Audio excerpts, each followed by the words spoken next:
My wife is a traveler from another dimension. She's forbidden from forming emotional attachments with people in these smaller worlds. But she fell for me at first sight. Every time her heart fluttered for me, it was followed by the soul-tearing agony of her world's punishment. She had already endured that torture 99 times for my sake. Then, I was kidnapped and taken into cartel territory, where I was beaten and tortured daily. On the verge of breaking, I remembered the secret method Jocelyn had taught me to contact her across dimensions. But when I connected, I overheard a conversation between Jocelyn and her mentor from her own world. Jocelyn, how could you personally contact that organization and have them take Silas? Isn't he the love of your life? My wife's voice was as cold as steel. That ordeal was originally meant for the supporting character, Julian. To save him, I had no other choice. Silas is the protagonist of this world. He's protected by this world's destiny. Nothing can truly happen to him. Once this mission is complete, I can stay in this dimension forever. I'll make it up to him then. My heart shattered. As the brutes closed in on me again, I gave up the will to fight. Tisk, tisk, this one's bones are tough. Another woman's voice, dripping with sarcasm, echoed in the dank room. A searing pain shot up my left leg. The agony was so intense that a pained grunt finally escaped my lips. Oh? Decided to make a sound, have we? The first woman seemed to find this amusing.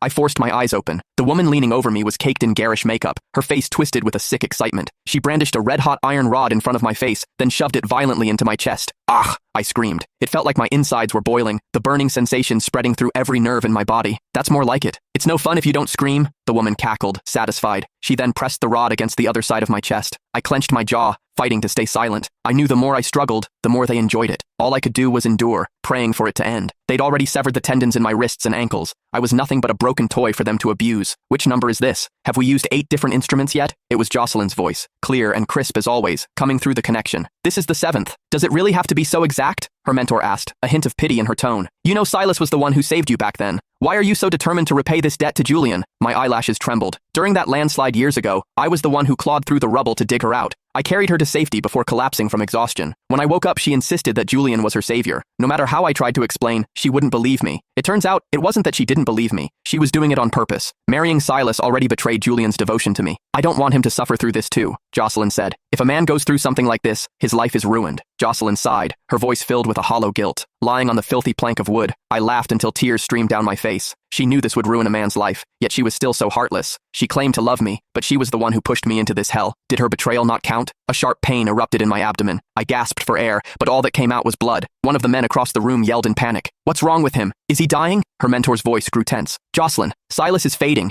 Don't tell me the details. Jocelyn cut her off, her voice strained with pain. It'll hurt too much. Okay, next. Let's destroy his ability to be a man. What? Her mentor exclaimed. Don't you want children? I thought you loved kids. I'll love Silas even if he can't have children. Even if we have a sexless marriage. It has to be exactly the same. Otherwise the events of the book will happen to Julian instead. Jocelyn's tone was unwavering, but to me, it sounded like the devil's whisper. Soon, someone brought over a pair of large